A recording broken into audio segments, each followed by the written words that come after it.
Hey, what's up everybody? BDF 44 coming at you with another video. Alright, so figured I'd walk down to one of these two stores. I don't know which one I want to go to, but one of them two stores I got to go to now, and then come back, take the clothes out the dryer, and then go to the other one. That is how I'm going to do it. Doesn't really matter which one I go to right now, to be honest with you, because I just threw the stuff in the dryer. It shouldn't take an hour to do either. And even though that one's further away, usually takes me longer to get out of the other one. So it's like, it's going to take the same amount of time either way. But yeah, man, just want to do my thing here. I like the new room. It's closer to the door, as I've already told you guys. It's comfortable for me for the most part. If anything, I just want to put myself in a position to be able to do my workouts in that room, because it's a bit less privacy. When you got the bathroom door open, people can see across the way into your bathroom, into your room. And where I put the fan, they usually have that window closed, but you know how I am. That's right next to where people take their break and lounge, a lot of the employees. So it's a little more difficult to find peace, well, not peace, but privacy in that situation. Even though from the outside you actually can't really see in, but I don't know how well that's going to be at night when the light's on. But you know, just I feel great, man. I'm thankful that this room did not cost as much as we thought it was going to. That was what I was going to tell you guys. It didn't. They gave me a discount, and that discount was substantial. So that extra $20 walk that I had to go down, that it wasn't necessary. And so it left me with some cash in my pocket that I'm very thankful for. So even though I had to wait about an hour and a half to get the room, because I waited that long, they were able to talk to management, and he implemented that discount for the week, which kind of was what I was expecting, to be honest, because we're so close to the holidays, and they've been having discounts all the way up until this point. It's like, you're gonna take away the discount right before Christmas? Like, I just don't see that being what they would do. And so they didn't. I thought I was gonna have to spend $390, and I don't think that thing was more than $260. Yeah, I think it was like $260. I think that's what it ultimately was for the first week.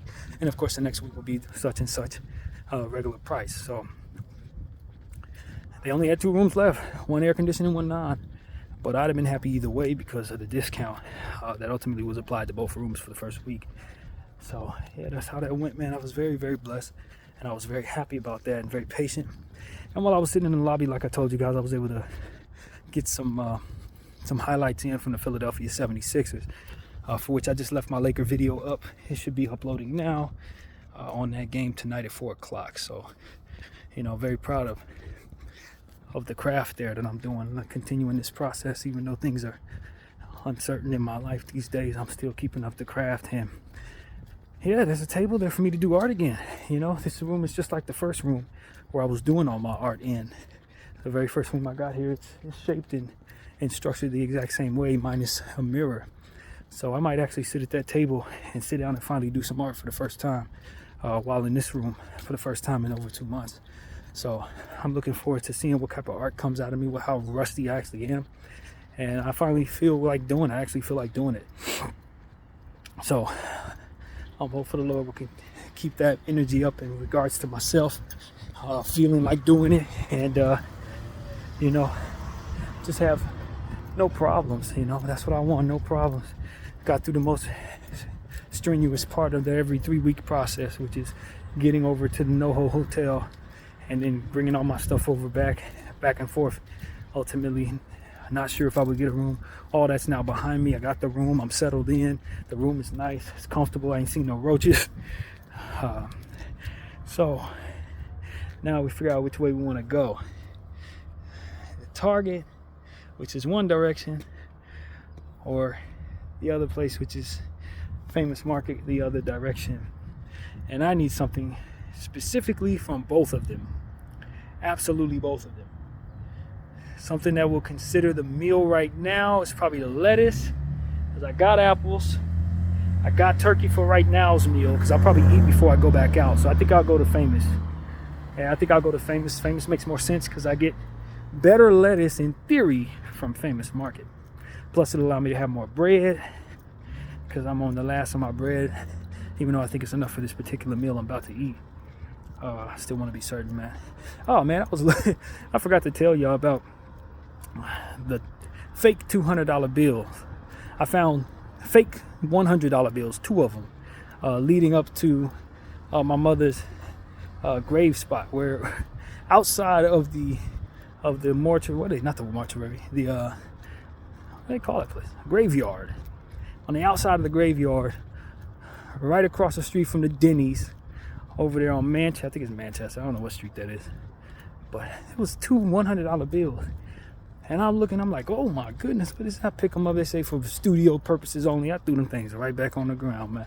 I was like, I thought that was a blessing for real, man.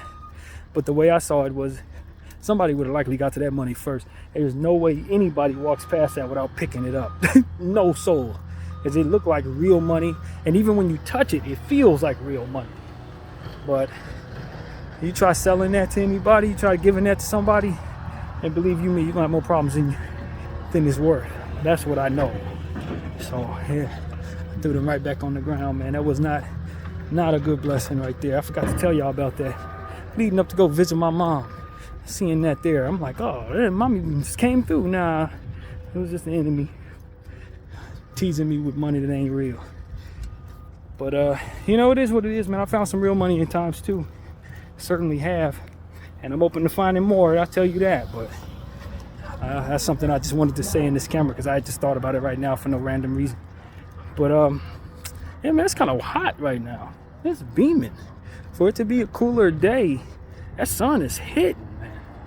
So, I don't know. I'm just not complaining about it. The sky's beautiful. As you can see around me, it's gorgeous out here, man. I was able to wipe down my phone. Found where I put my Windex, so you probably see this a lot better. But the sky has been fantastic for many days in a row here, man. Many days in a row. It's just been great in LA lately, all week long. So yeah, I just wanted to show y'all what I'm looking at. The sky is fantastic. At any rate, man, I feel great, you know. I meditated last night a lot. Asked the Lord to help me with some things. And as you can see, I'm not really concerned talking too much about my friend Karen at all. As I've been more or less listening to the Holy Spirit telling me not to reach out right now, to keep my mouth shut like this and pray more. So that's what I've been doing. It's not that she isn't on my mind. I've been praying more for her and talking and reaching out less. Because at the end of the day, it comes down to when you reach out a lot, you start wondering if it's too much. And everything about this situation has told me I was reaching out too much. I know she knows where to find me. And if she wants to reach out to me, I'm sure she will. But it's one of those situations where I don't think it's good for my mental health to keep reaching out to her and her not responding. You know what I mean? If she's busy or not, it just isn't good for me right now to be heading down that road when I'm healing from her, you know, absence more or less, and then perceiving it more so the right way for a change. So it's like, for me, it's me praying for her.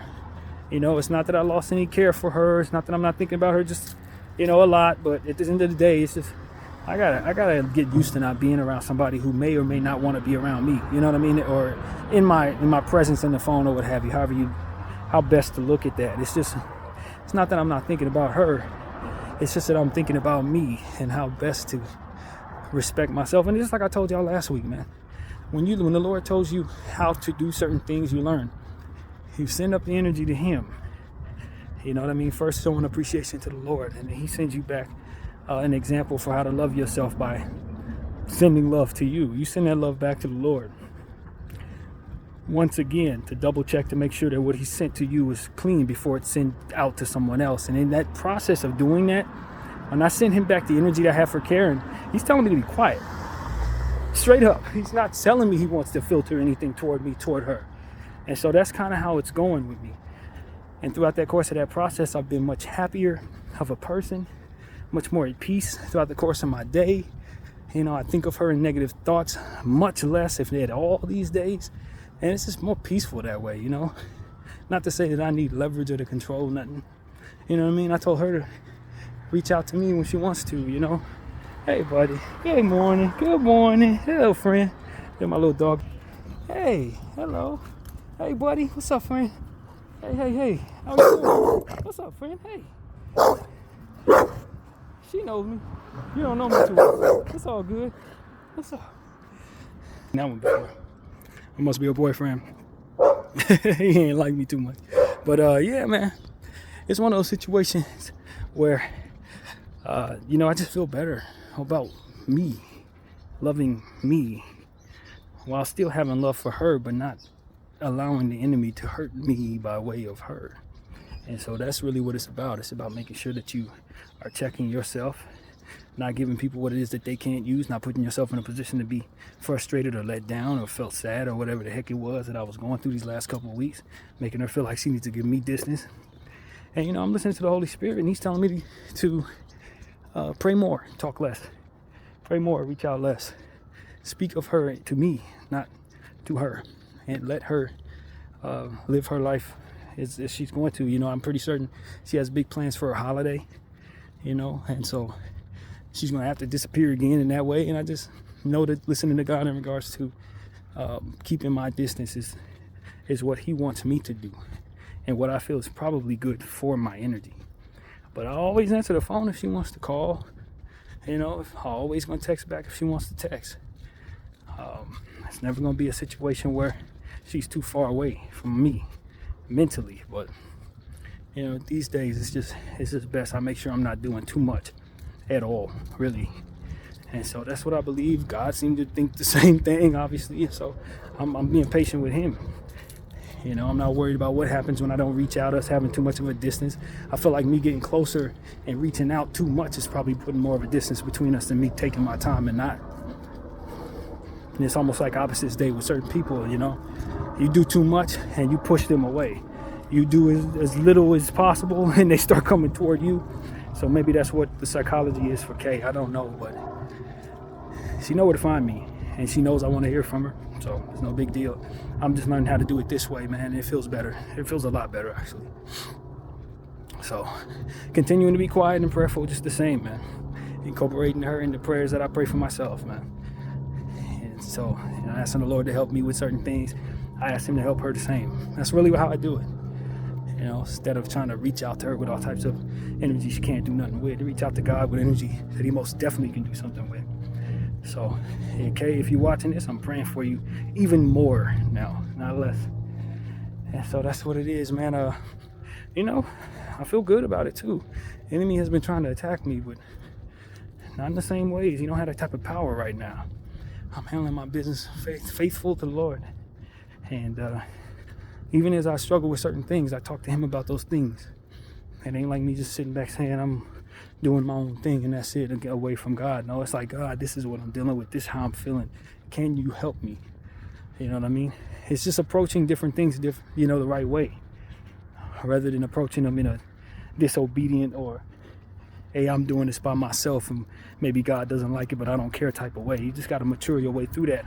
Once he kicks you around enough times for things you've done wrong and teaches you not to play with him, you may still find yourself tempted to do things that otherwise are perceived as playing with him. But your communication with your struggle, through your struggle of those things, will be the difference. It won't be whether or not you're strong enough to stay away from those things. It'll be whether or not you incorporate him in that struggle. That's what I've learned. So a lot of times some of us have issues we can't really shake off. And maybe you think you're going to be punished for those things or what have you. But it's not necessarily about you winning that battle all the time, because at the end of the day, just like I've said many times, life is a training mode. This is a process of learning, not learning yourself, learning how to be your best in this world that is meant to lead you astray. So if you fall off that wagon has steps you can get back up on. But what you must understand is God does expect for you to try to stay out of circumstances that aren't best for you. But if for some reason you find yourself somewhere where you're doing the wrong thing, understand that you can always incorporate him into that struggle. Say, I'm having a moment of weakness. Will you accompany me as I try to win this battle? Will you teach me where I need to go right so that I'm not walking away from you as I struggle? Will you accompany me in this circumstance so that maybe the strength that I need can be found in regards to what it is that I'm doing wrong, that I once was unapologetic about, but now know better than to play with you about? Because a lot of us have issues mentally. A lot of us have issues with addiction. A lot of us have issues with the various different things. You may not mean to make God angry. And he may be very much aware of that. And what you may not be able to do by yourself, you may be able to do by incorporating him into those moments. Maybe you're ashamed of bringing God into those moments, but you got to know he there anyway. That's the thing. You got to know he there anyway. And the only thing your shame is going to do is keep you from getting the help that he can help you with. You ain't going to push him away by acting like he ain't there. You know what I mean? That's not how that works. Or just saying, forget it, I'm just going to be evil. That doesn't make you happy. That brings forth consequences not only for what you've done wrong, but also being disobedient to God. See, that's the thing. Sometimes we need to understand that you may find out that you do this, and this, not necessarily because of anything within your control. The disobedience is not that you do that. It's that you don't adhere to the Lord as you do. Like, God, I struggle with, I can't change this. I want to change this. I need to change this. For the consequences that come my way, I don't want to have nothing to do with this behavior. And yet I'm drawn to this, and I haven't figured it out yet. And I need you to continue to chip away at what my weakness is to provide the strength to ultimately get it done. Human beings are going to tell you to stop. God's going to tell you, I'm going to show you how to gradually stop if that's what we're doing. I'm going to show you how to be at peace with yourself for what it is you cannot stop doing. I'm going to lead you toward what your behavior does as something that doesn't hurt others like it normally does. It's got to incorporate them into those circumstances, especially if you struggle with addiction, especially if you struggle with certain things that you just can't do nothing about, and you don't want to make God angry. You don't want to be feeling his wrath. That wrath don't come from doing those things. But wrath comes from not incorporating him into the struggle. And that's what they ain't going to teach you. You know, and at the end of the day, the best way to show God love is to let him into circumstances that you would otherwise not allow him in. That's how you really let him know that he's a part of your life, not just when things are going well or when you're feeling strong, but when you're feeling weak or when you're feeling tempted. And when that temptation is very much a hold on you, that's when you let him in. Not just to be a crutch, but to let him feel as loved as to say, I trust you during my darkest and most difficult moments. You know, a lot of times religion ain't gonna teach you that because they too busy telling you he gonna come down on you on the wrath of this, that, and the third. But that wrath has to incorporate him knowing you first. Man's not gonna measure that understanding. They don't know that. They don't understand that. That's not necessarily in the books. But if you know God, then you know he knows you inside and out and through. The stuff that you need to know, he knows that too. Secrets behind your back, he knows that too. How the environment was moved around you to make it so that certain things are cool that shouldn't be cool, and now you're addicted to those things, he understands those too. How long that's going to last, how long you're going to last, and everything through and through. So it's like, when you know that, and you understand you're not hiding nothing from him, and there ain't nothing he can't help you through, and he certainly ain't going to bring no wrath upon you, that doesn't incorporate all of that into it. But he will be disappointed as you're not incorporating him into what it is you're dealing with. So to know that he knows all things and to be able to fully let him in is what our responsibility is. And then from there, you're going to stop. He's going to make sure you stop. Because you've allowed him in. And it's going to happen in a way that you're not even expecting in a lot of cases. And so that's what I'm here to say, man. My name is BDF 44. Thank you all for watching.